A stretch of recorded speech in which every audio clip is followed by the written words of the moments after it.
Thank you.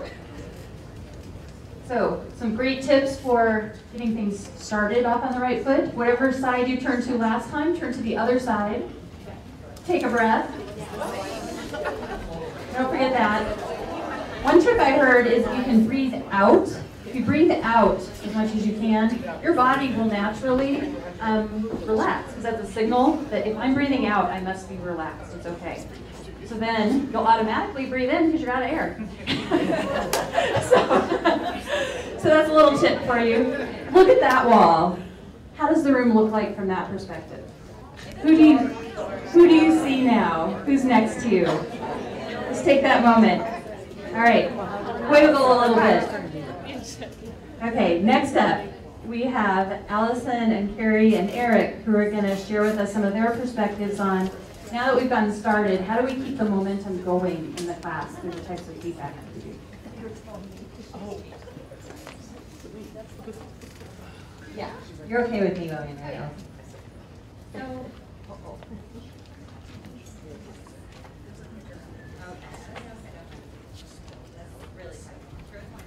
okay, I can do it. You are a technology person, Carrie. Okay, hi, I'm Carrie Mitchell, and I'm English faculty on the Larimer campus. I'm also an online lead for English, and I'm currently sharing the position of instructional coach on the Larimer campus with Eric Salaha. And I think of myself as like the testimonial person here today, like, here's my story, and hopefully my story will support the things that you've heard already about growth mindset. So what I'd like to talk with you about is how I experienced the growth mindset as the parent of a 5th grader, and how just profound that experience was for me, and then how I took the time to reflect on that and think about how I really owe my students that same kind of care and attention that I saw my own daughter getting. So I'll just start by saying that I have a 12-year-old who really struggles with math. And it was clear to my husband and I since kindergarten that she struggled with math because she was a very happy little kid and math would make her cry in kindergarten and 1st grade.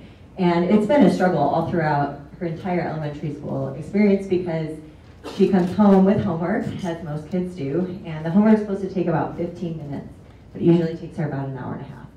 And it's not pretty because there's a lot of crying and there's throwing of pencils and there's stomping upstairs and there's you don't get me, you don't understand, and door slamming. Our house is otherwise very happy, and so this is really traumatic to our whole family. And I feel like my husband and I are smart, compassionate people, and we're like, why can't we help her with this? Like, she won't let us help her with this.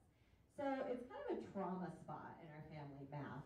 Sorry, Joe, and other math teachers, but it's very traumatic. And so I was really surprised in 5th grade, when she was in 5th grade, this is a year ago, and she came home and said, I can't wait for you to see my math test, Mom. Like words I never thought I would hear come out of her mouth. I can't wait for you to see my math test. And I was just like speechless. Okay, yeah, let's see your math test.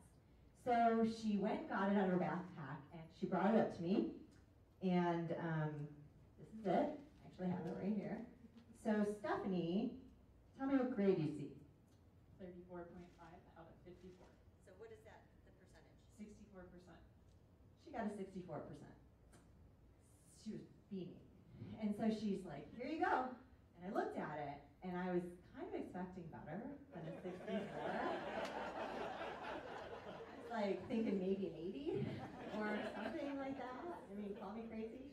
But I didn't know what to say because I found myself really caught in an awkward position because I was looking at this failing grade. 65 is minimal passing, right? It's a failing test score, and she's just got the biggest smile on her face, and she's like, yay me.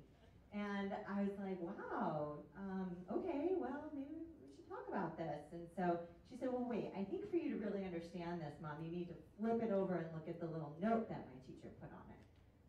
I was like, okay, so this is a little note. It's probably hard for you to see. So I'll read it for you. It says, dear families, each math unit begins with a pre-assessment to help us see where your child's understanding is for that particular unit. This helps us drive our instruction to know how to best meet the needs of each child in class. At the end of the unit, we give the post-assessment and compare the two tests to see the growth that was made. The most important factor is seeing growth. And then there are two scores. Unit 6 pretest score, my daughter scored a 6%. Not as good as 64. And then a few weeks later, her post-test score was 64. And then the teacher notes there that her growth percentage is 58. So she says to me, Mom, I'm 58% better than I was a couple weeks ago. And I thought, holy cow, that's really good. So that was just for me a very profound reframing of learning. Because within 5 minutes, I went from thinking, oh my God, my kid really is a failure in math, to, holy cow, this kid who hates math and says she can't do math, and actually has been told by some teachers that she has a little dyslexia and probably never will be able to really do math very well, has learned this much in a short period of time. We were like jumping up and down. We were so happy. And I thought, how interesting that the exact same test score can be viewed as completely different things. And I really took that to heart, and I just started thinking, what can I do in my own classes that really helps my students feel their growth as they move through my course? Because they're not always going to get the grade of their dreams, but maybe they can see how they're doing better. And so I've tried some things this year, and so this is really about what I've done in my English 121 class, just to kind of play with some of these ideas. So the first thing I do at the beginning of the semester is I give a growth mindset survey before they know anything about the growth mindset, just because I want to see where students are and what they think. So it's a lot longer than this, but I'm just showing you a snippet. And I give them phrases like, I like to take on challenges because I usually learn a lot from them. Or, I was born really good at doing certain things. I don't even have to work at it. I'm just super talented in these areas. And they have to check, usually feels true, sometimes feels true, or never feels true. And this is totally anonymous. I don't collect it. They just get to hang on to it. And it only takes about 5 or 10 minutes in class. So they go through and they check all of those things off. And then we just kind of set that aside for a little while. And the next thing I do is I actually share with them, because I don't expect them to go read Mindsets, it's a long book. I share with them Carol Dweck's 14-minute Stanford talk. I'm not a huge fan of her TED Talks. I think the Stanford talk is a little bit clearer. So it's a 14-minute talk. We watch that. Because we start with academic summaries in English 121, I ask my students to summarize it. And that way I know that they're really understanding what she's talking about. They spend time in class comprehending the ideas. They get really excited about this talk. They find it, they just really come alive and they can relate to it so well. So we spend some time on that, and they really start to feel like they understand all of the stuff that James was talking about earlier. And then I go back and I give them these statements again, but this time, rather than asking them to check what they agree with, I ask them to identify if these sound like growth mindset statements or fixed mindset statements. And they work together to do that. And then I ask them to look back at the survey they did and say, assess your mindset. Do you think you're mostly a growth person? Do you think you're mostly a fixed person? They do some personal writing around that to try to figure out, why am I reluctant to take a risk? Or why am I afraid of my math class? Or they try to kind of dig deeper into their own feelings about learning a little bit. We also talk about mindset triggers. I think James mentioned this earlier. People don't cleanly fall into growth or fixed mindset buckets. It's not like I'm growth and you're fixed.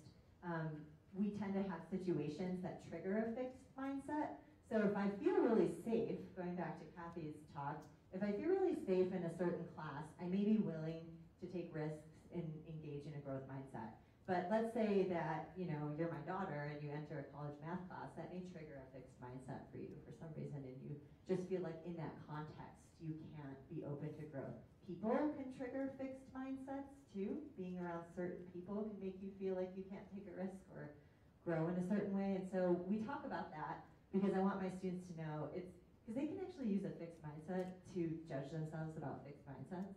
I know that sounds weird, but they can be like, oh my God, I'm such a fixed mindset person, I suck, and it's like, but that's really not the point of this, So I try to help them realize that we're all growth and fixed mindset people, and it's a continuum, and we all kind of move around on that continuum. So, So we talk about that, and we also talk about how we can get out of that fixed mindset, at least in this class that I'm teaching this semester. How are we going to do that? What does that look like? So because one of the things that, let me go back. One of the things James talked about before, not today, but in the past, is he said one of the biggest problems or errors that occurs with growth mindset is that teachers will get up in front of class and very enthusiastically talk about this for like one day, and then they'll like do everything that doesn't reflect the growth mindset for the rest of the semester. And that's really confusing to students because they're like, wait a minute, we thought you thought this, and now everything else that you're messaging is clearly the opposite of that. And so I really had to ask myself, if I'm going to talk about this and we're going to watch duet, like what am I actually going to do in my class to reflect these changes so that my students can feel the growth mindset? So one of the things I've done is I've moved to required revisions. As English teachers, we always love the idea of revision, but honestly, when you're teaching 5 essays a semester, you oftentimes just don't have time. You don't want to see those papers again. You're moving on to the next ones. So I've scaled back the number of essays I teach. I don't teach 4 or 5 essays anymore. I require 3 of them, and 2 of them have to be revised. Students must revise them, so they're forced to see their growth, because they do get better. I've made some changes to the rubrics that I use. So language, instead of saying things like no evidence, I try to use more DWEC phrasing, like for the lowest score, I put not yet. And so that just lets the student know that I think you can do this, maybe when you revise it, but not yet. I've also added an entire row to my rubric so that I can actually give students points for the revisions that they made. So in addition to them just getting a higher score because their essay is stronger, I can look at that student whose paper is still a 64 or 78 and say, yeah, but I'm going to give you some credit here because you worked really hard to bring that up from a 52. So, you know, I can still put in some points for that, and I think that that has really helped to reward the hard work that they're doing. I'm also going to start using this at the end. I haven't done it yet, but starting in this fall semester, I'm going to do exactly what my daughter's teacher did. I'm going to show them on their final paper, here's what you get. Here's what you would have gotten if I had graded that earlier version. Here's how many percentage points you've shown growth with, and let's focus on that growth. So I'm just going to steal that away from my daughter's fifth grade teacher. So here are some things I've noticed since I've started implementing these things in my class. My students are visibly relieved and also motivated. They get really excited when we start talking about this stuff. They feel like, okay, I now can take ownership over my learning in a way that I never have before. They feel confident and valued when they see themselves improving regardless of the grade. I mean, I had students earning C's in my class who were skipping out of the room on the last day because they were like, wow, I really learned a lot this semester. And I was like, that's not usually what I see my C students doing. They feel the sense of accomplishment from the growth. And also what I loved, my favorite thing, was that my students started taking ownership of the growth mindset language. They started having conversations about it when I wasn't even part of the conversation. So I walked in one day and one student was telling the one, you know, I think that's a fixed mindset. You might want to try this. You know, the other student was like, you're right, that is a fixed mindset. I should catch myself. You know, and it's like, whoa, this is weird. So I just loved it. So they felt very empowered by that. So I found it really worthwhile. I definitely don't consider myself an expert by any means, but I've been trying it, and so far I really like it, and I'm really enjoying getting to see my students' growth, and it's changed how I look at my students too. I used to come into class and say, in the second week I can tell you who's going to get an A. I can't do that anymore, because I believe in the other students in a new way, and so I think it's really changing how I come across to my students as well. So I'm going to end with this. 2 weeks ago, I got an email, totally out of the blue, from my daughter's 6th grade teacher. So this is a different teacher that she had last year, but I know that this teacher has been trained in growth mindset pedagogy as well. So here's what the email said. Hey Mitchell family, I just wanted to write you a quick note to celebrate Addie. I'm grading our most recent math units quiz, and Addie got every single question right. I am floored at how hard she works in math, especially knowing it doesn't always come easy for her. She doesn't seem to get discouraged. She works hard during class, asks questions when she needs help, helps her peers in class when she can.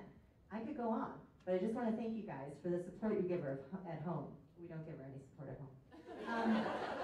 And thanks for sharing your awesome daughter with Polaris. That work ethic and kind heart is going to take her places.